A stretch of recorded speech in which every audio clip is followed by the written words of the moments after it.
Hello, hello, and welcome to 2026. What a year it's already turning out to be. We're kicking off our first episode back with a little retrospective of what we did, what we learned, and what we will do differently this time around. Joining me today, we have Jaime Francas, Vice President, Global Partnerships and Alliances at Ferretly. And from SAS Data Retrieval and Sonora BPO, we have Isabel Stapleton, owner and VP of Business Development, Rebecca Williamson, Director of Sales, and myself, Robin Schaefer, the CEO there. Megan Martinson, VP of Sales and Product Development at Red Trends Technologies, could not join us today, but she will be co-hosting future episodes, and we're excited to have her on in the future. And that's something different this year. We're collaborating with many passionate people to bring events, more consistent episodes, and of course, more updates in our LinkedIn group. So ladies, welcome to 2026. How have things been shaping up this year? Things are good on my end. I had still coming off of December from lots of travel and lots of countries visited. So I'm ready to kick off 2026 and happy to join you guys. Yeah, same here. 2026 is shaping up to be, a very exciting year. We're only in January and it just seems the possibilities are endless. Doesn't it feel like it's already like March? It does. It really It does feel. We're not even out of January yet. But it's so exciting that you guys are here too. We're growing. It's becoming a bigger family with more things going on. And this year is going to be really exciting. So do you feel like 2025 was a turning point for us as an industry? For me, I'm probably the newest to the industry of our group. So for me, AI, that was the thing. But did that feel like a turning point or much of the same? To me, it felt much of the same, honestly. I mean, AI is still a big topic. That's going to continue on in 2026. I'm kind of over talking about it, honestly, or hearing about it. I mean, not over AI. I love it. But I think we talk so much about it. I think that's been everyone's main topic of conversation for last year, which I'm pretty sure is going to continue on to this year and probably the next. But there's so many other things that happened and not just AI. How do you guys feel about it? Personally, I feel that AI, it's been around for quite some time, particularly in the background screening industry. They just we've gone a lot further with enhancement tools. So I think that is going to continue to be a powerhouse to be reckoned with. Although I do think that as it becomes more accepted and built into processes, that we'll start hearing less about it and kind of get back to normal. I mean, 2025 was another year of big acquisitions when it comes to CRAs and the background screening industry and companies just kind of consolidating. Nothing new there. It's just certain companies continue to get bigger. So I think it kind of just goes with the trend that we've been seeing over time. Yeah, a lot more of the same. Yeah, it's been a lot of layoffs just in general, not just in our industry. And of course, we always feel the downstream of those things because a lot of our work ties in with the labor market. So I know for 2025, it was an interesting year. It's felt unpredictable to me, at least since 2020. I think people are finally actually starting to take a turn and starting to embrace that they need to have technology trends that are more in line with today's world versus kind of the attitude of let's just always just do it the way it's been done. I think people are starting to realize that they've got to have a different approach. Yeah. I feel like that attitude is still going on though. Yeah, 100%. And I don't understand like why this industry seems to be hesitant to innovation as a whole. I think there's a lot of innovators in this industry. Let me start by saying that. But I also think a lot of people in the industry are hesitant with innovation. And I'm not quite sure if it's because our work kind of ties very closely with government work and the way they run and what they do. I don't know. What do you guys think? I don't understand that part. Yeah, I agree with you on that too, Izzy, but I also think there's a cost factor, especially for the small and mid-market CRAs trying to embrace creating technology within their current workflow. It costs money and sometimes it costs resources. And I think people need to actually look at that as a value add versus a budget line item. Right. I'm not even talking about creating technology. I'm just talking about implementing it, like, right, the technology that's already there, like the innovation of new technology. I mean, that's a whole different ball game, which of course needs more of, I think, in the industry. And you're a big one with that. I mean, you guys do social media screening. That's all, AI driven, and you guys have been pioneers in doing that for a while. But besides, social media screening, can you name a couple more that really are using that type of technology for new products? Like, I can't think of I one can't single think one. of any for new products. I think people are starting to use technology that's been around or that's been created to help enhance their workflows. Right. As much as we talk about AI, there's so many opportunities in the standpoint of tools that can be used for workflow that I think and hope that people are embracing more going forward. Yeah, absolutely. There's still hesitation on that as well, which I find Yep. it interesting. I do too. Yeah. If you're listening to this in a timely manner in January, ChatGPT Business is free for 30 days for 2 seats. So if you're scared about what it costs nothing for the first 30 days. I'm not paid by ChatGPT. I just This isn't stumbled a upon sponsored that. ad. And if you're looking to cut costs like I am, it's a great way to get started for free. I think 2026 is really going to showcase the different types of companies that embrace AI and how they grow, and the ones that, kind of are refusing to embrace this type of new technology and implement it. I think you're just going to see a more clear divide of companies and growth, based with the implementation of that. Yeah. And I think it's more than just the companies too. I think we'll see that just with individuals like LinkedIn when AI first got started. All the posts looked the same for about a month, and now we see people's individual voices now just at a higher frequency, at a bigger complexity. The amount of graphics I see that just explain things I try to distill in an entire 4-hour lesson in just one graphic.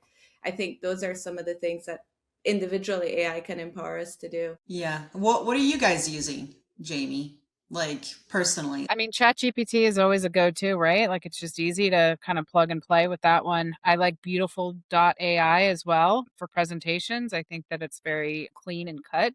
I also like gamma.ai as well. That's a good one.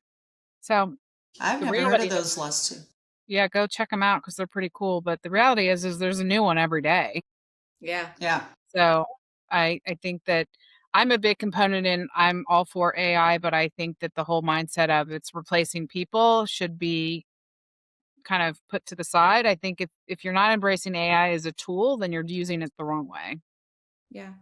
I think of it like sewing with my sewing machine. All I talk about is sewing these days, guys. I'm sorry. Sewing with my sewing machine versus hand sewing. I already made a pair of pants. I'd still be here trying to prevent my seams from fraying if I was hand sewing. Not to knock hand sewing. It's just I'd be missing out, right? The tools there really elevate what you can do and what you can create. I guarantee they'll make a sewing machine that you can just plug in a formula and it's going to just spit it all out and you'll be done. Those exist. They cost like $5,000. That's why I don't own one. But those. What I want is the dryer that will fold my clothes. I was just talking to my husband about that I today. kind of That's have the to, Yeah. I have to invention. believe it to see it. And who's When are also they the one gonna? that's determining what kind of folding? We all fold differently. So what's the Yeah. universal? Girl, I don't even care that much about folding. If they do it for me, I'll take any type of folding that I could take. I mean, when is AI going to help us in home stuff? That's really what I want to know. I guess when they become robots, truly, they need the whole functioning robot for that to be the reality. I'll I was definitely going to say, implement if that in my the house. dryer can fold it, the next step is I need a robot to put it actually away so it doesn't sit in the laundry basket for a couple weeks. One of the things I was curious about talking of LinkedIn, I've seen all kinds of stories on LinkedIn last year in our industry of fake superintendent, fake nurse. The fake nurse lived like down the street from me. I'm Wow. here in Florida. Fake this, fake that, fake. So that's still going on. I'm curious in our personal lives if we had any interesting, crazy stories that came up. Trying to get Izzy to tell her story of flying to Mississippi for her husband's appendicitis. Yeah, I can tell that story. So I don't even know what month that was. Maybe September. Seth was on the road going to courthouses as he likes to do when things are broken. I think that's Cleveland, Mississippi. Cleveland, not Ohio, Mississippi. He was out in the field going from courthouse to courthouse and started having some bellyache. But my husband, I don't know if you guys can relate to that. He's very disconnected with his body. He thinks he can push through everything, pretty much everything. Is that a husband or is that a man? That's maybe a man. I don't know. I don't know. I never met anybody like that kind of disconnected. So of course he started having pain, still driving, going from another town to another town, got to his hotel, about to pass out. He runs into the hotel, lays on a bed, and can't move from there. So 3 hours pass and he's frozen on the bed, not thinking anything of it, interesting enough. So I call him to talk about work, about something else. And the moment I start talking about it and he's responding, I could tell something was wrong, right? Like he responds with, yes, like you could tell he was like struggling. And I'm like, are you okay? And he's like, no, I've been laying on the bed. I've been having this bellyache. I just can't move from my legs. I'm like, what do you mean you can't move your legs? Like, I can't carry my legs onto the bed. I've been laying like this for 3 hours. I'm like, okay. Where is in your belly? Are you hurting? He's like, right lower quadrant. I'm like, that's probably your appendix. So then at that point, he decided, okay, maybe I should go to the hospital. Gathered himself somehow and decided he was going to get in the car and drive himself. Got there, of course, it was appendicitis.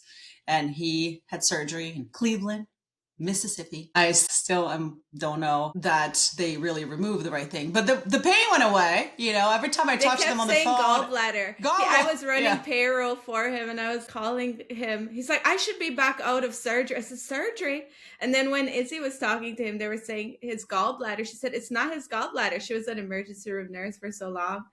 It was pretty fun. I mean, scary, but looking back and everything's fine, it was pretty funny.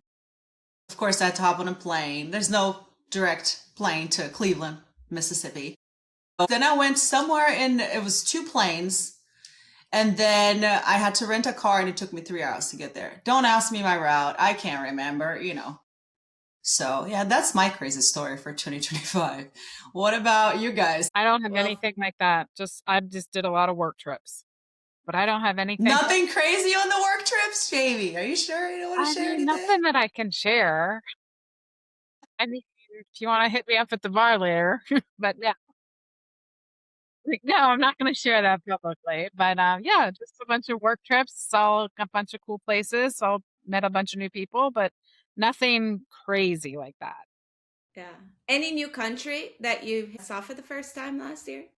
Bangkok was new. Well, Thailand was new. Dubai, which UAE, that's new. And I've been to Canada before, but I had never been to Toronto. So that was new for me too. That's awesome. You went to Bangkok for that conference, right? Yeah, for PBSA for the APAC region. So that was super cool. Highly recommend it. I want to plan my next trip to Thailand already. So was never on my bucket list, but I think it's going to be part of I just have to go back. It was so cool. Yeah. Rebecca, how about you? Anything crazy from last year? Not really anything too crazy. I mean, I did kind of shift gears, shift companies early on in 2025, made my way over to SAS and Sonora. So just kind of seeing the different dynamics and how everyone operates. I was like, that was kind of a big thing for me. And then 2025, and then getting back out there and getting to reconnect with a lot of everybody at PBSA.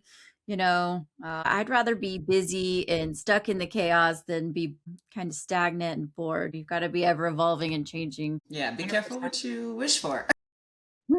Robin, what about you? Anything crazy going on? It was the craziest year of my life last year, personally, marriage, all kinds of things that I experienced, and now I'm ready to experience peace and stability and calm and sewing and cooking and fun stuff with the companies. Privately, just quiet peace, domestic life for 2026. That's my hope. Out of all the episodes we did last year, was there any that stuck with you? For Rebecca, Jaime, we're not going to force you to tell us which ones you saw, but for Izzy, I'm curious. I didn't do my homework, Robin. Sorry. I failed on that homework assignment. You didn't binge watch all the episodes? I mean, I thought about it, but then Tell Me Lies was on Hulu last night and I did binge watch that. So I was like, podcast or Tell Me Lies? I really like your lineup of the guests that you brought on, just kind of the different dynamic and different experiences that everybody has had from your different kind of co-hosts that you brought on. The one that honestly I was like, that sticks out to me right now personally, it's just the one with Kim Curry and the human trafficking, and I that was one going to stuck out mention to that one me the too. most. Just because, in complete honesty, I've been doing this for 15 years. I don't hear too much about that. And then bringing awareness to it and actually providing a platform and how it impacts different industries. I was like, that was very enlightening for me personally. Yeah, that's the one I was going to mention too. And by the way, January is Awareness Month for human trafficking. So that I think January 11th is the day specifically. But me as a nurse, like I would do training on human trafficking to be able to identify that in the emergency room, which is kind of a weird thing to do. So like I got my first interaction with that kind of world in that way. And then when I came over here, of course, Kim, the wonderful Kim that moves this whole mission forward for our industry. She's always been a big part of my life. So I always was aware that that was going on. But what I hear that is happening now is they're becoming new standards for how to deal with that in the CR8 world.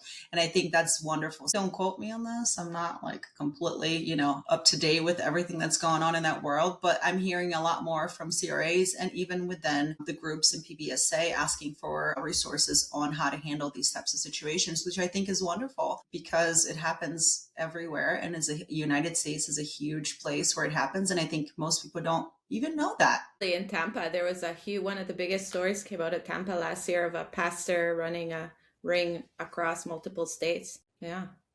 Yeah, so it's scary, but it's a topic I think we all need to be aware of, and how do we handle it as companies and as data providers, and what is our responsibility in that space? I think a lot more guidance on that's going to come out this year, and that's definitely a good thing. Yeah. I'm excited for the guests we have coming up this year. We already started scheduling them out. I think we're scheduled out until pretty much May, right? Shout out to Jaime for her fast action there. Always very fast. That's my type A. Sorry, girls. No, we're grateful. Don't be sorry. I think it's going to be a good lineup. I'm excited for it. Lots of different people in different backgrounds, which I think is cool. Going back to the podcast, Jaime, I know you didn't watch all of ours, but you have been yourself in many of them. So anyone that you've been a part of that you thought it was an interesting topic? And probably not everybody's cup of tea, but I did sit on quite a few podcasts last year about AI. And so I know that it's kind of talked to death, but I think it's so fascinating, the different viewpoints around AI in terms of what to do with it, how to utilize it, and kind of where it's going. And I think that it's quite opinionated on what people think, but I honestly come away from all of it kind of going, if people just had a little bit more open mind about the approach and how they can implement it to their business, they would see that it's a tool versus a negative. It sometimes comes across negative, and I don't think it needs to be. Plus, it's like you said, it's always being created. So I think that's going to be one of those continuing conversations. I mean, it's like all the big technology that was predicted in 50s and 60s sci-fi books, right? Internet was predicted. AI has been predicted to death. So we'll see how it goes. Hopefully the Matrix doesn't come true, but yeah, and if you think about it, I mean, without showing my age, like I was on, when I first started my career, I was on a bunch of projects that talked about the Y2K project. Well, the world was going to shut down when, the clock struck year 2000. Well, nothing happened. But Absolutely it was nothing talked happened. about for years. And then the year leading up to it, it was like you couldn't go anywhere without talking about Y2K. So to me, this is the current trend is AI. So we need to embrace it and be part of it and figure out a solution that makes it work for your organization and you personally and as a whole. And a couple of years from now, there'll be a different trending topic. Yeah, like robots folding our Or laundry, Skynet, hopefully. Yeah. Sewing your pants. Yeah. The fun stuff for 2026 conferences, that's where we get to see each other. I still haven't met Rebecca in person, haven't met Jaime in person.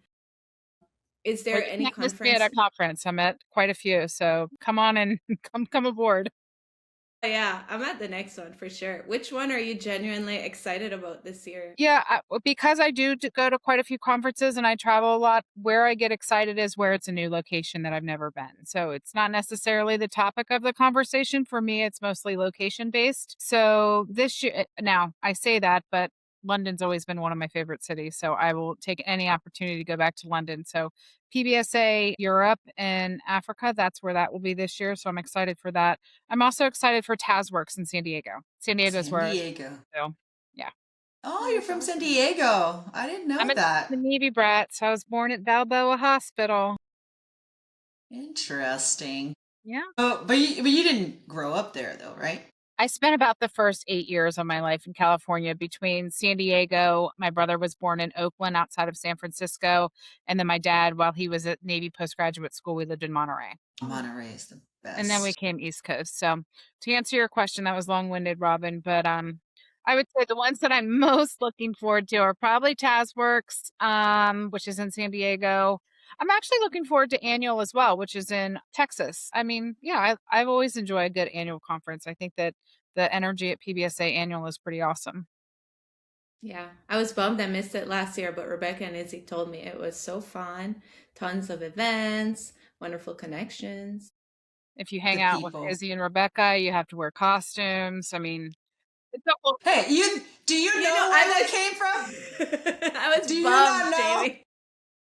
Do I I'm you just not know promised saying, where I them. mean, that it's like Halloween. So like, yeah, They were amazing costumes, I just have to say. they were great. You guys played the they theme were? accurately.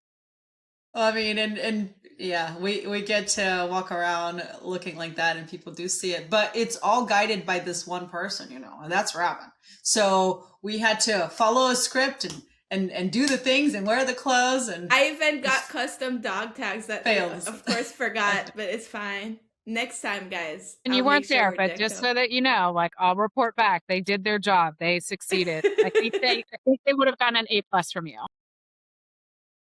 No, we definitely didn't. We got a C- because there's a couple of things that I was tasked to do that I did not get to do, and I was Well, very none upset of about us that. knew on the outside, so it looked. That's awesome. Yeah, next time I think we'll try to go for a little longer. Sometimes there's this Yeah. impulse to, just get in, meet as many people, but then get back to work. And sometimes you really do have to slow down for those conferences because a lot of the impactful stuff happens the day before it begins or the day after it ends. Or at the bar. Well, Well, that's always what I at the hear. bar. I'm a lightweight, so you'll just see me drinking soda water pretending it's gin and tonic. You do whatever you got to do, but lots Yeah. of things happen at the bar. Well, ladies, we've been talking now for a good half hour. I'd love to know what you're personally looking forward to in 2026, whether it's for work or personal life. For me, I'm personally looking forward to immediately seeing some of my coworkers in person, going to some conferences that I wasn't able to go to last year, and just meeting people, networking. And I know that sounds weird to Izzy, who really knows the introvert inside me that isn't excited at all for any of that, but professionally I am. So excited to connect with people. You do like to connect with people. You just not don't like the initial effort. So Yeah, there's it's just that. intimidating. Yeah. Make it as How about For you awkward me, as guys? possible. It'll be amazing. You guys will have stories for years. absolutely. For me, it's a lot of the same. For me, it's all about the connection with the people and getting to know more of, so many interesting people in our industry. And I don't know, a drop in the bucket of all the people that are out there. So just getting to know more people, getting to learn from them, grow from them. That's really what I'm looking for. And of course, continue to scale our companies. I'm really looking forward to this next level of AI implementation for our team and hopefully unlocking a lot of their time. I'm excited about that so we can do bigger things. And of course, again, for me, it all goes back to the people and scaling them and growing them and myself, of course, along the way. I would say a lot of the same. So, personally, this year I will be an empty nester. Come May, my son is going to be graduating high school. So, that's going to be an adjustment. So, that'll be fun, I guess for the both of us to see how it goes. But professionally, a lot of the same. I am a technologically challenged person, but I want to fully embrace AI and use it to the best of my capabilities to help me enhance what I'm currently doing, to be more proactive. But again, I think in all honesty, what I'm always the most excited about is the people. I don't know. It's just the Exciting. possibilities are endless. I know it's exciting, and I'm just like all for it, ready to just like dive into it. It's January, but I'm pretty stoked about it. So Personally, Yeah. similar to Rebecca, my oldest son will be graduating high school in May and moving on to college in August. He will be going to the University of Alabama. So I will be a Roll Tide mama. And my youngest will be an upcoming junior. I'm still in high school, so I'll still have one home, so that will be good. Professionally, I as crazy as it probably sounds, I actually want to travel more. I have a personal goal of I know. It does sound crazy. Outside of conferences, I just have found, especially over the past 2 years, and I really want to lean into it this year, meeting with my customers face to face and meeting with prospects face to face. As much as video calls have helped streamline and are effective with meetings, I think there's nothing more powerful than meeting in person. So I've started that approach. I started it about 2 years ago, and it does make quite a difference. Thank you all so much for listening to the Background Screening Collective podcast. This was episode 1. Nice little retrospective recap. We will be getting in with guests as of February, so tune back in next month. Follow or connect with our LinkedIn group, and we'll see you back next time.